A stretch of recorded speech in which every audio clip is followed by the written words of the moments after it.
Prime minister Modi ji की gold ना खरीदने की अपील के बाद से यह अनुमान था कि सरकार की तरफ से कोई ना कोई तो बड़ा कदम लिया जा सकता है। तो इसी के चलते गवर्नमेंट ने गोल्ड के ऊपर जो कस्टम ड्यूटी लगती है उसमें एक बड़ा चेंज करा है। गोल्ड पे कस्टम ड्यूटी को 6% से बढ़ा के 15% कर दिया। तो इससे समझते हैं कि इसके कारण हमारे फॉरेक्स रिजर्व पे या फिर ओवरऑल इकोनॉमी पे क्या इम्पैक्ट आएगा।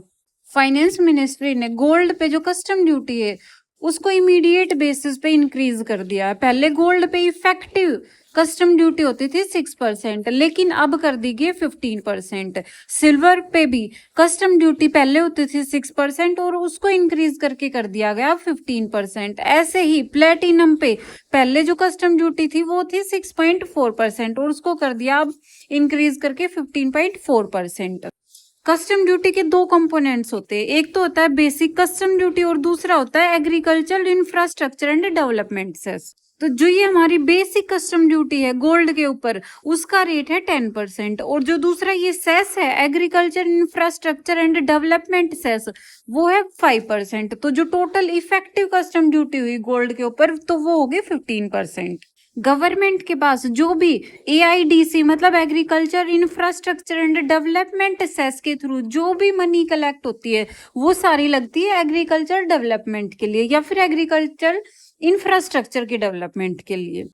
पहले बेसिक कस्टम ड्यूटी होती थी 5% जो अब कर दी गई 10% और वहीं पे जो AIDC था वो था 1%, बट इसे बढ़ा के अब 5% कर दिया गया है। पहले ये समझने की कोशिश करते हैं कि इंडिया के पास ऐसे क्या कारण है जिनसे उनको ये सब करना पड़ रहा है। ये सब हो रहा है ग्लोबल डिस्टर्ब्ड सिचुएशन के कारण। ईरान वेस्ट एशिया कन्फ्लिक्ट चल रहा है, ऑयल के प्राइसेस बढ़ रहे हैं, रूपी डेप्रिशिएट कर रहा है, जो हमारा करंट अकाउंट डेफिसिट है वो कंटिन्यूअसली बढ़ता जा रहा है और फॉरेक्स रिजर्व पे भी प्रेशर आ रहा है। करंटली भारत का जो बिगेस्ट इकोनॉमिक फियर है वो है फॉरेन एक्सचेंज, क्योंकि Bharat crude oil, gold, electronics, fertilizer, semiconductor इन सबको एक लार्ज क्वांटिटी में इंपोर्ट करता है और इसकी पेमेंट होती है डॉलर्स में। इसके कारण ये होता है कि जितना ज्यादा डॉलर देश से बाहर जाएगा हमारा जो रूपी है वो उतना ही ज्यादा कमजोर होगा, इन्फ्लेशन और भी ज्यादा बढ़ेगी। इसके कारण जो हमारे इंपोर्ट्स हैं वो और ज्यादा एक्सपेंसिव हो जाएंगे। इन सब को नाम दिया जाता है कि एक्सटर्नल सेक्टर स्ट्रेस, जो कि भारत इस टाइम पे फेस कर रहा है। बट यहाँ पे ये है कि सिर्फ गोल्ड इतनी बड़ी प्रॉब्लम क्यों होता जा रहा है, इतना ज्यादा फोकस हम गोल्ड के इंपोर्ट को रोकने में क्यों कर रहे हैं? क्योंकि इंपोर्ट तो हम कई सारी चीजें कर रहे हैं लेकिन पर्टिकुलर फोकस जो है वो गोल्ड के ऊपर इतना क्यों है? ये ऐसा इसलिए क्योंकि गोल्ड हमारी इकोनॉमी की तरफ से देखा जाए तो एक यूनिक सा प्रोडक्ट है और बाकी सारी चीजें जैसे मशीन, मेटल्स, फर्टिलाइजर ये सब होते हैं, इन सब का कुछ फर्दर प्रोडक्शन होता है। बट गोल्ड का डायरेक्टली कोई इकोनॉमिक आउटपुट नहीं देखने को मिलता। इकोनॉमिस्ट गोल्ड को एक टर्म देते हैं कि नॉन प्रोडक्टिव इंपोर्ट्स हैं ये, यानी कि गोल्ड के इंपोर्ट से हमारे देश में से डॉलर तो चला जाता है बट एज सच हमारी इकोनॉमी पे इसके ऊपर कोई बेनिफिट नहीं हो पाता।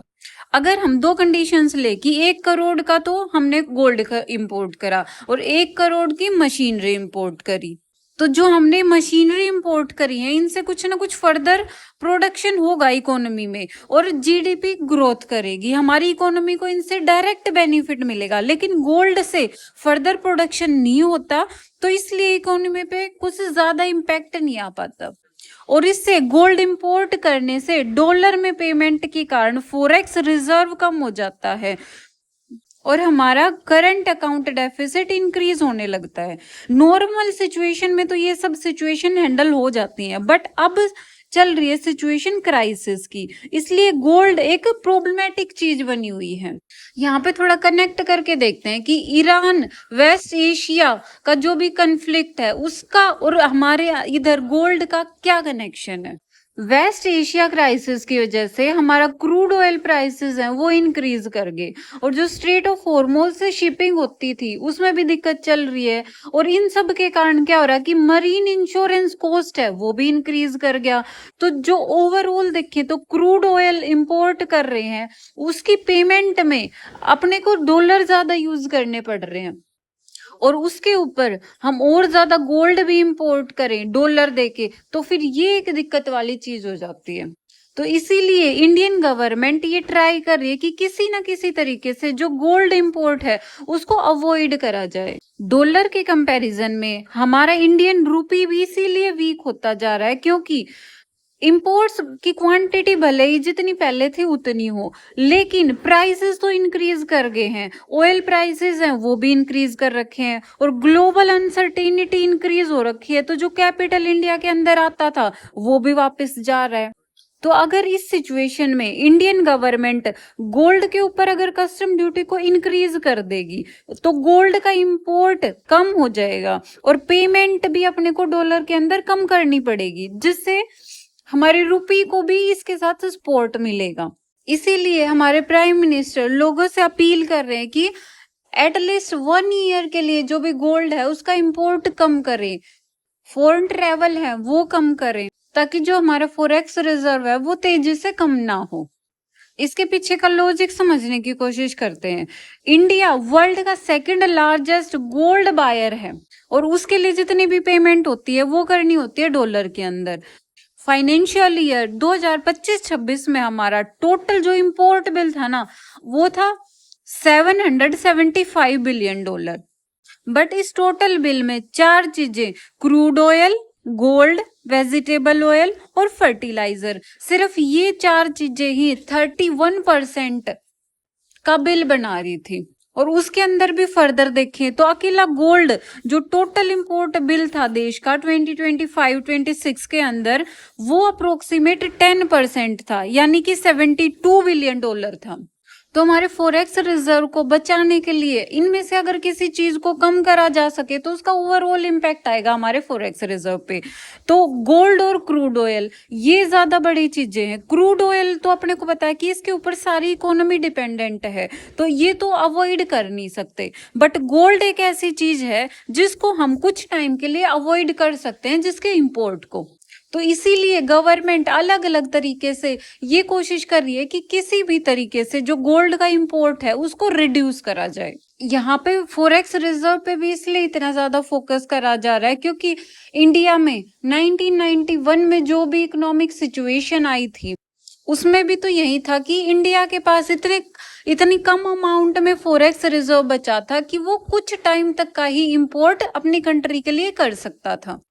तो ऐसी सिचुएशन ना देखनी पड़े, इसके लिए इंडियन गवर्नमेंट ये कदम उठा रही है।